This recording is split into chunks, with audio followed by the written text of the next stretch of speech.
about what I'll be sharing. So my background is that I was born in India, and I came here with my parents when I was about 8 years old, who were economic migrants here. Then I became a Singaporean, so I'm a transnational. My grandparents were refugees from Pakistan, and then they went to India, and they were really hardworking people, and it's really based on their hard work, right, that I'm standing in front of you today. So I'll be sharing stories about refugees that I've met. So I wanted to actually connect my grandparents better, so I went to travel to Bangladesh, Indonesia, Malaysia, London, Lebanon, different parts of the world to actually just hear stories from all around. Also, I will be sharing about my work experiences working in low-income families in Singapore. So I was actually a community worker with Beyond Social Services last year, and now I run my own charity while serving the same people in Ang Mo Kio. So that's sort of the background, and I'll begin my sharing. So when I was about 6 years old, growing up in India, I remember there was actually a slum area by the roadside near to the market that I used to frequent with my mommy.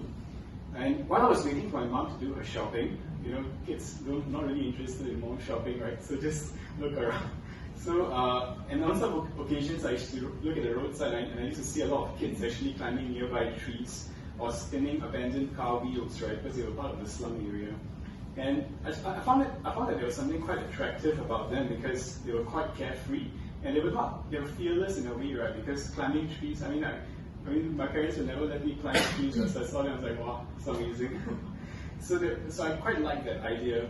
But one day, actually, I witnessed like a bulldozer, right, as a 6-year-old child coming to tear down that slum that I used to, frequent for my groceries. And I was petrified, and I looked at my mama, and then I was saying, are they going to be okay? Like, what's actually happening? Where are they going to move on to? Because I became so used to seeing them like growing up. But my mother said that they'll be okay. And the next day in the newspaper, I actually saw a picture of a boy who was carrying like a suitcase larger than him, because the boy was quite small, and he was actually taking the suitcase away to a new area that he was being resettled into. That was actually the first time I actually saw someone getting displaced in my life. And as a young boy, it left quite a remarkable impression on me. So that's how I'm going to start. And basically, I was quite shocked that in normal life, how used to people are to seeing such things actually happen around them. And so for no other reason than where he was born into, and for no other reason than where I was born into, we were to live completely different lives. I never knew what I did to deserve where I am today, and he doesn't know why he is there, and I cannot reconcile that. And fate has a funny way of choosing where we land up. And that really, right, is a way that made me really curious about my surroundings. But more importantly, growing up, I've come to believe that everyone around me has an unlimited potential as a human being, and each of us as humans are deserving of love, respect, and being valued. So in my work with refugees in Southeast Asia and the low-income families in Singapore, I've heard similar stories of people either fleeing away from their homes, fearing prosecution for their beliefs, or living powerlessly against their social conditions and social structures. Refugees are stripped of their rights to citizenship, work, education, healthcare, and the usual systems that we are so used to growing up that makes us citizens of any country, while the low-income families struggle to find jobs that meet their needs while single-handedly trying to raise their children. What was remarkable, though, was that in any one of these challenging circumstances, there was hope, there was care and concern, and sensitivity that they had towards each other. People rise to help one another, and this is a testimony of the human will to respond with kindness and not react by creating barriers and boundaries against one another. And with their collective power, they can achieve more than they can do alone, and despite the oddities of the circumstances, they are alive as a human being. In Bogor, Indonesia, there's a Hazara refugee group that I met in 2017. They are a Shia minority group living in Sunni majority countries such as Pakistan and Afghanistan, and because of their Mongolian features and their minority faith group, they are heavily persecuted. They rely on money in Indonesia from relatives such as in Iran, and while they wait to be processed by UNHCR to a destination country such as Australia. It is a tireless waiting game and a lot of uncertainty within. What really works for them in their circumstances is the ability to act on their aspirations, such as their hope to educate their younger children and make full use of the years that they're actually spending their time in Indonesia usefully. Out of their own willful effort, they have set up several refugee learning centers in the town to cater to students from 4 to 15 years of age, teaching English, maths, science, and Arabic. Even computing as well, that some of the teachers actually learn from YouTube and Coursera courses, which is free of cost. It's really great to see that. And over time, the older kids, when they grew up, right, became 15 or 16 years of age, they were the ones who were actually teaching the younger crowd. And it was quite amazing to see, because this is really how community renewal looks like, right? The teacher came in first, and now the younger children are actually grown up and they're catering back. So wonderful. And it's quite powerful to see what one man's dream can actually achieve. They have even invested their community efforts in pulling together their community strengths and skills.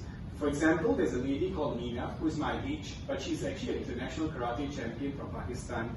And she has set up a karate shotgun club in Bogor area, and it is very liked among the people in the area. The weekly sessions help to take the mind away from the troubles that they are living with.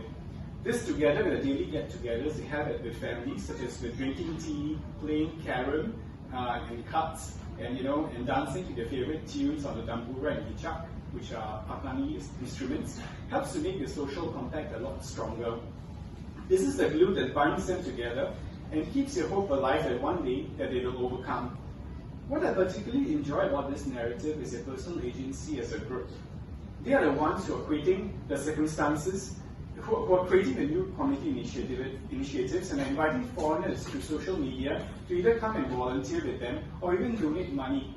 It is quite exciting to see these possibilities against the work that I've been doing with low-income families in Singapore. When you're there with them, you really feel like you're one big family and you have each other to actually build the spirit of each other.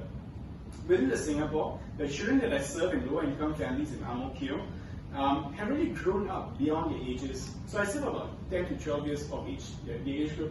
But then the older children actually feed the younger children when their parents are actually away at work. They can make Maggi noodles, and they can make rice, or something like that, something simple. And these are very young children, right? And it's so amazing to see them taking care of each other.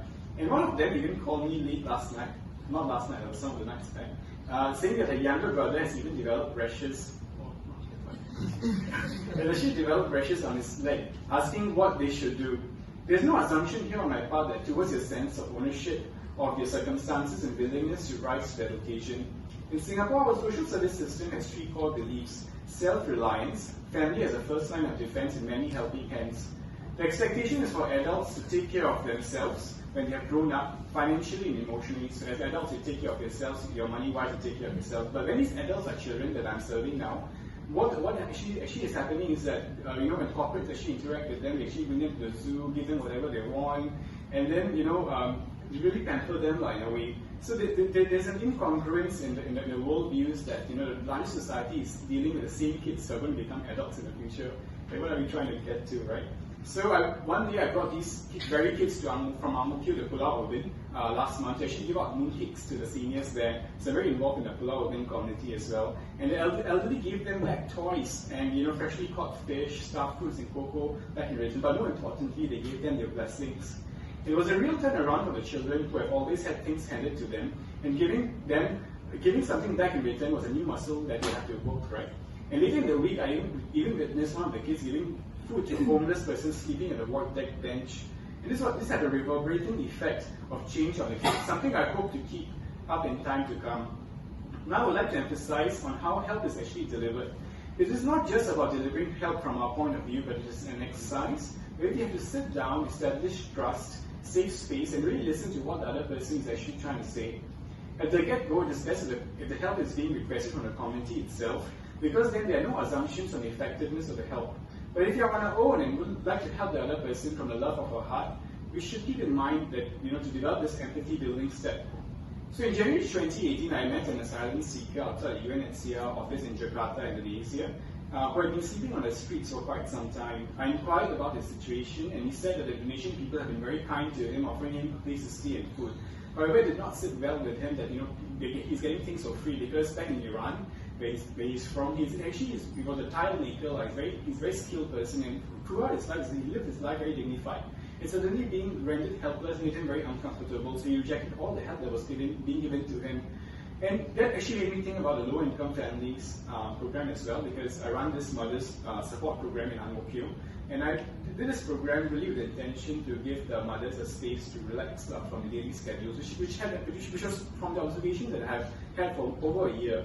But it didn't, and we got some funding, we got it started, but no one actually turned up, even though we did door-to-door knocking, etc. But so the reason was that people liked the program, right? But because they could not find a common time to meet because of their work schedules, right, it actually made it quite difficult for the session to actually happen. So I learned that there are actually a lot of complexities when you're actually dealing with community-run initiatives. More importantly, I was actually feeling quite down that no one actually turned up for my event. But when I listened to the reasons, I actually felt better, because there's value in not jumping to conclusions, because they had really very valid reasons. And community building does not happen overnight, and when people don't turn up for you, it's actually important to still show up for them to build that trust with each other.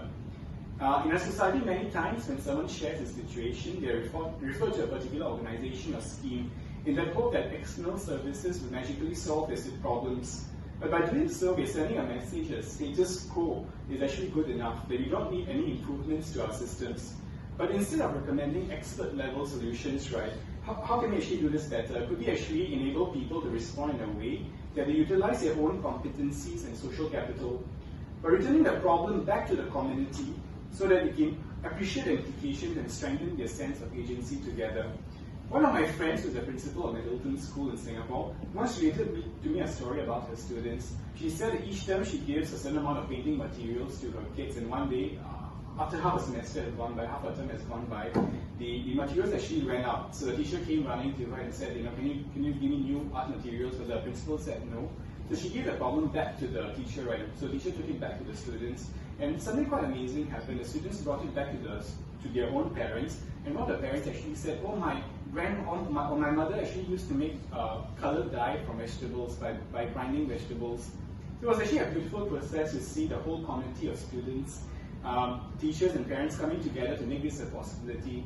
What would have happened if the principal had just very easily given them the new funds to actually buy new art materials? Such amazing strengthening of the social fabric would not have actually happened. Could we in our Singapore society enable different segments and social strata of a society to develop mutual trust and co-create solutions with each other? And could we challenge ourselves by thinking, instead of giving to the low-income families, what can we actually learn from them? Could we too be part of our national zero-waste narrative, that is, this is the year of zero waste, right? Could they actually be part of such national narratives as well? And how can they contribute towards it? As a member of the Singaporean society, I would like to believe that everyone can reach the finishing line, being recognized as a valuable citizen of this country with much to contribute. We should work towards creating an environment where no one feels displaced or excluded, instead of forcibly fitting the displaced into a particular system. It is on us to safeguard the notion of the community as one that has competence to resolve its own challenges. And a place where people can give and receive support and build satisfying and meaningful life. Social services should put power and decision-making back to the people. Lastly, I would like to say that I came here back to the communities, right, in a way to serve them, but playing ice and freeze with the kids, going for meals with the families, breaking bread with them, and receiving life advice from them has made me very appreciative of this entire space. There's so much that I've learned from them about being human, being vulnerable, and being authentic as a practice of my life. It is indeed a practice to look past one labels and to see them as a human being who has much to contribute as any other person in our society. In an uncertain world where we face perils of climate change, aging population, with traditional models such as meritocracy not working as well and needs to be artificially maintained by government transfers, we need to find new ways of working together. To truly move past this, we need to explore within ourselves what calls out to us as a person. What do we care about in our lives towards our society? In Tampines, where I live, I get comforted always late at night to see an elderly bunch of uncles having good conversations together. And this side actually makes me feel like, I belong in a particular neighborhood. And this kind of relatedness is actually because of the mindfulness that we have towards our surroundings and holding and building sensitivities towards them, that which could be part of their own life journey as well. One of the refugees told me in our last meeting that it is the invisible threads of trust that holds us together. Thank you so much.